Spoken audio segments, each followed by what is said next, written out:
é porque ele opera tudo em todos, tanto querer quanto efetuar. Então aqui nos ensina, capítulo de número 9, nesses versos 4 ao 6, que não é pela justiça, não foi pela justiça, foi na verdade, porque os cananeus chegaram na medida dos seus pecados, contaminaram a terra de tal forma que eles iriam ser expulsos. E Deus graciosamente então ia dar a Israel, sem merecimento nenhum, a terra que mana leite e mel, a terra dos cananeus, que passou a ser então essa nação, essa terra de Canaã, onde a nação de Israel então desfruta de tudo aquilo, né?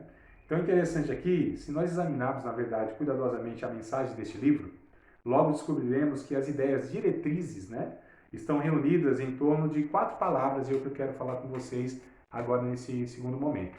4 palavras é o que vai dar a diretriz aqui do livro de Deuteronômio. A primeira é lembrem-se, a segunda é amor, a terceira é cautelem-se e a quarta é obedeçam. Então, lembrem-se, eles e nós, né, nunca deveriam esquecer de onde Deus os tinha tirado e como cuidou deles, para que não se tornassem ingratos e murmuradores. Nós também devemos tomar muito cuidado para não esquecer daquilo que Cristo fez por nós na cruz.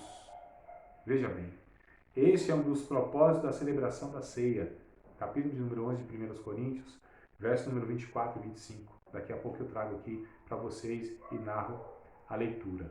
Mas lembrem-se, o livro de Deuteronômio tem muitos termos assim. Lembrem-se de onde vocês vieram. Lembrem do que Deus fez por vocês. Lembrem com mão forte que Ele tirou da terra da escravidão. Lembrem do cuidado. Lembrem do Deus de Abraão, de Isaac e de Jacó, dos seus pais. Lembrem. A lembrança, nós esquecemos muito rápido, amados. Muito rápido nós esquecemos daquilo que Deus fez por nós. Onde quando Deus nos encontrou numa miséria de vida.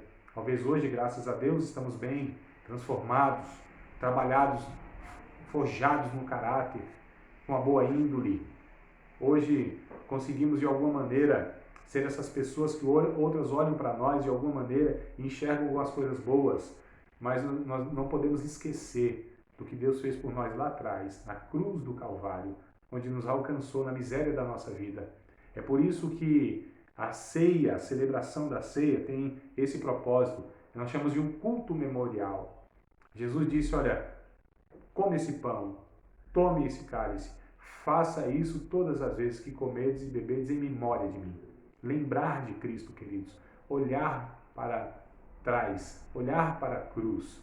Sermos gratos a Deus de tudo o que Ele vem fazer na nossa vida. O Deus que fez maravilhas. O Deus que nos sustentou nas dificuldades da vida. Olhe para trás, veja a sua trajetória. Como Deus foi bondoso, gracioso.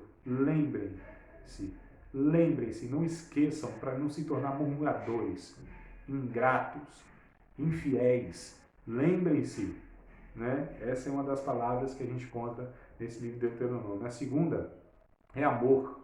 A escolha de Israel, de todos nós também, é baseada no amor de Deus e não em outro fator. Quando nós pegamos aqui o capítulo de número 7 de Deuteronômio, vou voltar um pouquinho, né? Estávamos no 9, 7, verso 7 e 8. Olha só, capítulo 7, verso 7 e 8. E o Senhor não tomou prazer em vós, nem vos escolheu, porque a vossa multidão era mais do que todos os outros povos.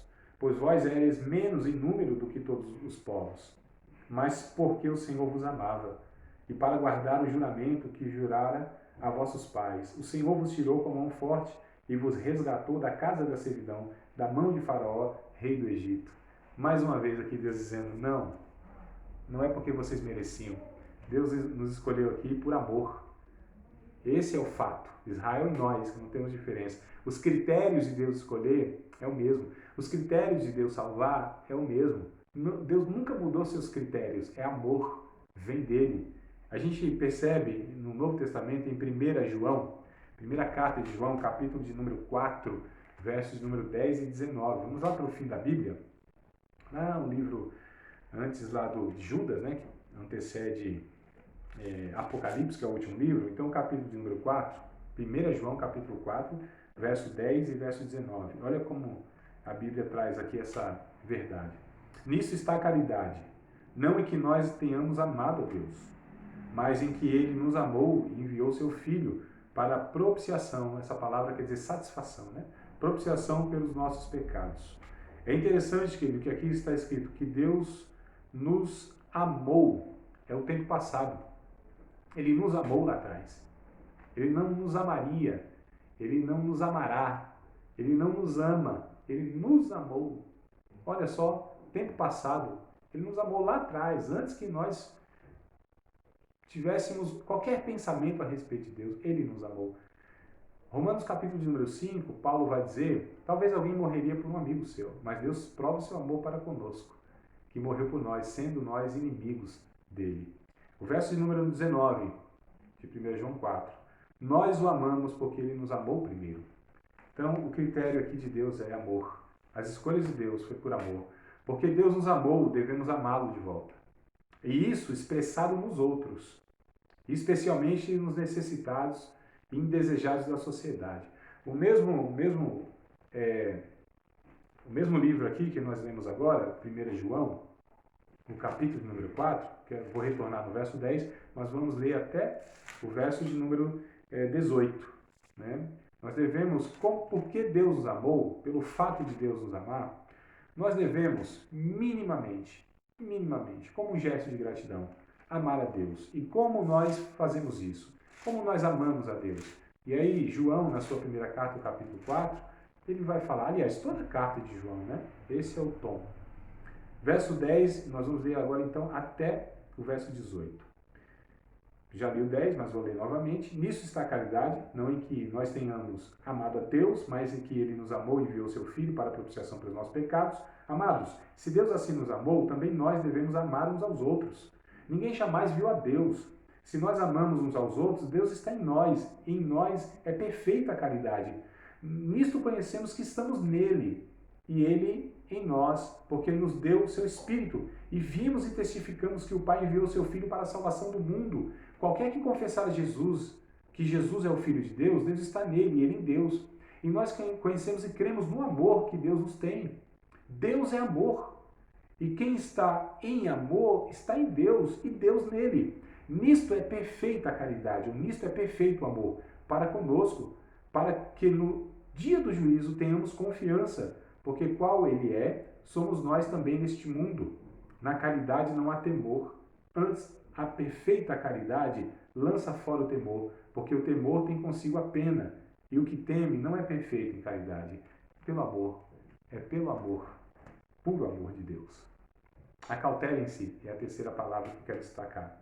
Uma vez estabelecidos na terra, a tendência era, embora a terra já fosse próspera, né, era torná-la mais próspera e com isso deixarem de serem piedosos. O grande perigo, e Deus estava alertando aqui, acautelem-se, cuidado, cuidado. Vocês vão entrar numa terra que manda leite e mel, terra próspera. E Deus sabe da nossa tendência de sempre querer mais, de sempre entender que ali nós devemos fazer algo para que aquilo nos satisfaça mais. Não há nada de errado no conforto, de querer coisas boas. O grande problema é que nós não temos limites. O ser humano não tem limites. Nunca basta, nunca é demais. E Deus nos alerta. Lá em 1 Timóteo, capítulo de número 6, é bem interessante. Primeira carta de Paulo ao jovem pastor Timóteo, capítulo de número 6, há esse alerta aqui, né?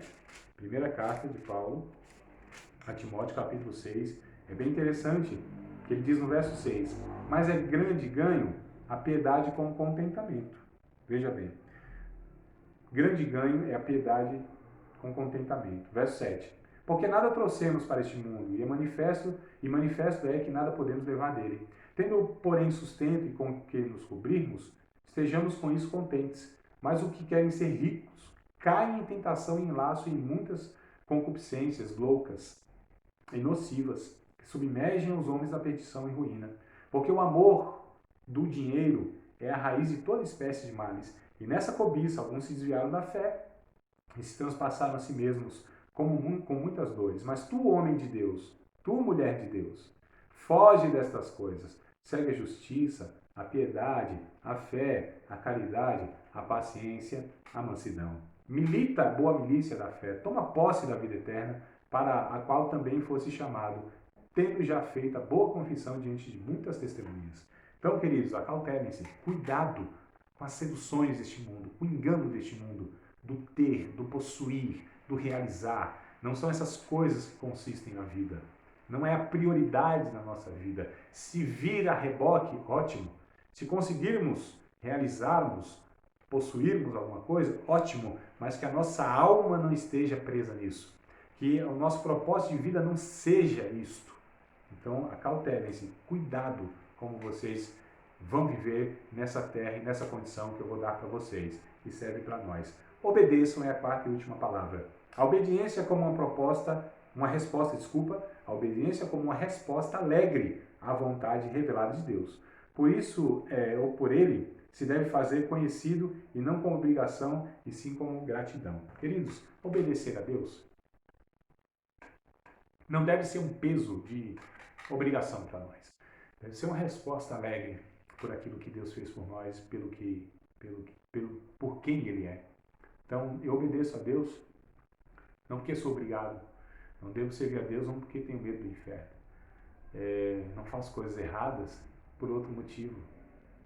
E eu obedeço não por outro motivo. É porque é uma resposta alegre. É porque faz bem a minha alma. É porque faz parte da minha natureza.